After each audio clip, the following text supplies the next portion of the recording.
ನಮಸ್ಕರಿಸುತ್ತಾ ಹಾಗೂ ವೇದಿಕೆಯ ಮೇಲೆ ಮುಂಭಾಗದಲ್ಲಿ ಆಸೀನರಾದಂತಹ ನನ್ನ ವಿದ್ಯಾರ್ಥಿ ಮಿತ್ರರಿಗೆ ನಮಸ್ಕರಿಸುತ್ತಾ ನಾನು ಪ್ರಸ್ತುತವಾಗಿ ಬೆಳಗಾವಿ ಜಿಲ್ಲೆ ಖಾನಾಪುರ ತಾಲೂಕಿನಲ್ಲಿ 375 ವಿದ್ಯಾರ್ಥಿಗಳಿರುವಂತಹ ಶಾಲೆಯಲ್ಲಿ ಪ್ರೌಢಶಾಲೆ ಶಿಕ್ಷಕನಾಗಿ ಕೆಲಸ ಮಾಡ್ತಾ ಇದ್ದೇನೆ.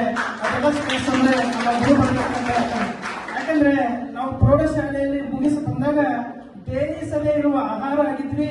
ಅದನ್ನು ನಾವು PUC ಭಾಗಕ್ಕೆ ಬಂದಾಗ ಫಸ್ಟ್ PUC ಮತ್ತು ಸೆಕೆಂಡ್ PUCಯಲ್ಲಿ ಬೇಯಿಸಿ ಯಾವ ರೀತಿ ತಿತ್ತಿ ಬುದ್ಧಿ ಹೇಳಿ ಯಾವ ರೀತಿ ನಾವು ಮುನ್ನಡೆಸಬೇಕಂತಂದು ಹೇಳಿದಂತ ಶಿಕ್ಷಣ ಸಂಸ್ಥೆ ಅಂದ್ರೆ ನನ್ನ BK ಗುಪ್ತಾ ಪದವಿ ಪೂರ್ವ ಕಾಲೇಜ್ ಅಂತ ನಾನು ಹೆಮ್ಮೆಯಿಂದ ಹೇಳ್ತೇನೆ. ಯಾಕಂದ್ರೆ ನಾನು ಪ್ರಸ್ತುತವಾಗಿ ಪ್ರೌಢಶಾಲೆ ಶಿಕ್ಷಕನಾಗಿ ಕಾರ್ಯನಿರ್ವಹಿಸ್ತಾ ಇದ್ದೇನೆ. ಇವತ್ತು ಈ ಶಾಲೆಯಲ್ಲಿ ಕೇವಲ ಇಲ್ಲಿ ಕುತ್ಕೊಂಡ ಗುರುಗಳು ಆ ಪುಸ್ತಕ ತಂದು ಪಾಠ ಮಾಡಿ ಹೋಗಲು ನಮಗೆ ಜೀವನದಲ್ಲಿ ಮೌಲ್ಯಯುತವಾಗಿ ಅಂದ್ರೆ ನಾವು ಮುಂದೆ ಹೇಗಿರ್ಬೇಕು, ಹೆಂಗ್ ನಡಿಬೇಕು. ನಮ್ಮ ಸರ್ ಅಂತಿದ್ರು, ಕುಮಾರ್ ಸರ್, ಧಾರವಾಡಕ್ಕೆ ಹೋಗ್ರಿ ಅಂತಂದ್ರೆ ನಾನು ಧಾರವಾಡಕ್ಕೆ ಹೋದೆ. MA BEd ಆದೆ. ಅನಿವಾರ್ಯ ಕಾರಣದಿಂದ ನಾನು ಗೌರ್ಮೆಂಟ್ ಬಂದ ಅನಿವಾರ್ಯ ಕಾರಣದಿಂದ ನಾನು ಅನುದಾನಿತ ಶಾಲೆಯ ಪ್ರೌಢಶಾಲೆಯಲ್ಲಿ ಒಬ್ಬ ಶಿಕ್ಷಕನಾಗಿ ಕಾರ್ಯನಿರ್ವಹಿಸ್ತೇನೆ. ಯಾಕಂದ್ರೆ ಇವತ್ತು ನಾನು ಸಹಿತ ನಮ್ಮ ಶಾಲೆಯಲ್ಲಿ ಮೊನ್ನೆ 109 ವಿದ್ಯಾರ್ಥಿಗಳು SLC ವಿದ್ಯಾರ್ಥಿಗಳು ಪರೀಕ್ಷೆ ಬರೆದ್ರು.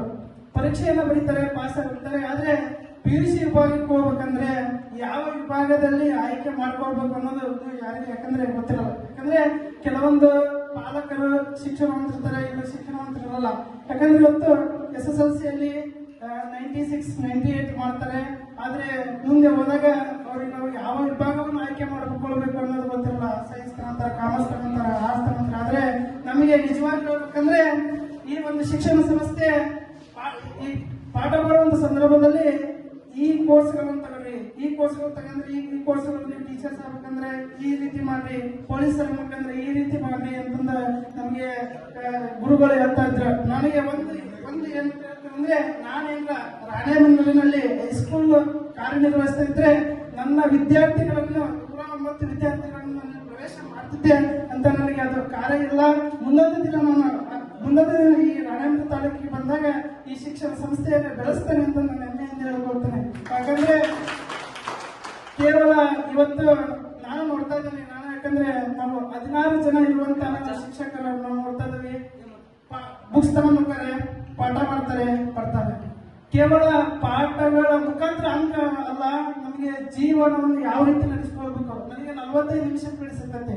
ನಾನು 45 ನಿಮಿಷ ಪೀರಿಯಡ್ ಸಿಕ್ತಂದ್ರೆ ಕೇವಲ ನಾನು ಪಾಠದ ಜೊತೆಗೆ ನನಗೆ ಸರ್ ಕುತ್ಕೊಂಡ್ರೆ ಎಲ್ಲರೂ ನನಗೆ ಬರ್ತಾರೆ. ಯಾಕಂದ್ರೆ ಆ ವಿದ್ಯಾರ್ಥಿಗಳಿಗೆ ಏನು ಮೋಟಿವೇಶನ್ ಮಾಡ್ತಾನೆ ಅಂದ್ರೆ SSLC ಆದ್ಮೇಲೆ ನಿಮ್ಮ ಆಯ್ಕೆ ಏನು, SSLC ಆದ್ಮೇಲೆ ನೀವೇನ್ ಮಾಡ್ಬೇಕು, ಯಾವ ಕೋರ್ಸ್ಗಳನ್ನು ಆಯ್ಕೆ ಮಾಡ್ಕೊಳ್ಬೇಕು. ಅದೇ ರೀತಿ ನಾನು ನೋಡಿದ ಪ್ರಕಾರ ಇಲ್ಲಿ ಪಾಠವನ್ನು ಮಾಡುವಂತ ಸಂದರ್ಭದಲ್ಲಿ ಯಾವೊಬ್ಬ ಶಿಕ್ಷಕರು ನಿಂತ್ಕೊಂಡು ಪಾಠ ಮಾಡಿ ನೋಡಿಲ್ಲ. ಮಕ್ಕಳನ್ನು ಕೇಂದ್ರೀಕರಿಸ್ತಿದ್ರು. ಆ ಮಕ್ಕಳು ಆ ವಿದ್ಯಾರ್ಥಿ ಏನ್ ಮಾಡ್ತಿದ್ರು, ಈ ವಿದ್ಯಾರ್ಥಿ ಏನ್ ಮಾಡ್ತಿದ್ರು. ಇವತ್ತು ನಾನು ಆ ಗುರುಗಳು ಅವ್ರು ಯಾವ ರೀತಿ ಮಾಡ್ತಿದ್ದ ಆ ಪಾಠವನ್ನು ಮಾಡಿದಾಗ ನನಗೆ ಪ್ರಸ್ತುತವಾಗಿ ಹೋದ ವರ್ಷ ನನ್ನ ವಿದ್ಯಾರ್ಥಿಗಳು 10 ವಿದ್ಯಾರ್ಥಿಗಳು 125ಕ್ಕೆ 125 ಅಂಕವನ್ನು ಪಡೆದುಕೊಂಡ್ರೆ. ಯಾಕಂದ್ರೆ ಅದು ಶ್ರೇಷ್ಠ ಅಂದ್ರೆ ಹೆಸರಲ್ಲ. ನನಗೆ 8th 9th ಆನ್ಲೈನ್ ನಲ್ಲಿ ರಿಸಲ್ಟ್ ಆಗುವಂತ ಸಂದರ್ಭದಲ್ಲಿ ನಾನು ಮೊಬೈಲ್ ಓಪನ್ ಮಾಡಿದಾಗ ನನಗೆ ಖುಷಿ ವಿಷಯ ಅನಿಸುತ್ತೆ. ಏನಂದ್ರೆ BK ಗುಪ್ತಾ ಪದವಿ ಪೂರ್ವ ಕಾಲೇಜ್ ಗ್ರೂಪ್ ಆ್ಯಡ್ ಮಾಡಿದಾಗ ನನಗೆ ಬಹಳ ಸಂತೋಷ ಆಯ್ತು. ಯಾಕಂದ್ರೆ ನಾವು ಅರಿದು ಹಂಚಿ ಹೋಗಿದ್ವಿ. ಯಾಕಂದ್ರೆ ಎಲ್ಲಿದ್ವಿ ಏನೋ ಅರಿದು ಹಂಚಿ ಹೋಗಿದ್ವಿ. ಆದ್ರೆ ಎಲ್ಲ ಇವತ್ತು ಈ ಸಮಯ ಸಂತೋಷ ಸಮಯ, ಕೂಡಲಿಕ್ಕೆ ಸಮಯ ಆಗೈತಿ. ಹಾಗಾಗಿ ಹಿಂಗ ನಾವು ಕಾರ್ಯಕ್ರಮ ಮಾಡ್ತಾ ಇದ್ದೀವಿ. ಈಗ ಅಂದಾಗ ನನಗೆ ಬಹಳ ಸಂತೋಷ ಆಯ್ತು. ಯಾಕಂದ್ರೆ ನಮ್ಮ ಶಿಕ್ಷಣ ಸಂಸ್ಥೆ 1960ರಲ್ಲಿ ಸ್ಥಾಪನೆ ಆದಂತ ಕೆಲಸ ಮಾಡುವಂತ ಸಂಸ್ಥೆ. ಈ ರಜೆ ಸಮಯದಲ್ಲಿ ಎರಡು ಕಾರ್ಯಕ್ರಮಗಳಾಗ್ತವೆ. ಗುರುವಂದನ ಕಾರ್ಯಕ್ರಮ. ನನಗೆ ಅನಿಸ್ತಿತ್ತು ನಾವು ಗುರುವಂದನ ಕಾರ್ಯಕ್ರಮ ಮಾಡಬೇಕು, ನಾವು ಗುರುಗಳ ಕಾರ್ಯಕ್ರಮ ಮಾಡಬೇಕು ಅನಿಸ್ತಿತ್ತು. ಯಾಕಂದ್ರೆ ಅವರು 2 ರಿಂದ 3 ತಿಂಗಳು ತಗೊಂತಾರೆ ಗುರುವಂದನ ಕಾರ್ಯಕ್ರಮ ಮಾಡಕ್ಕೆ.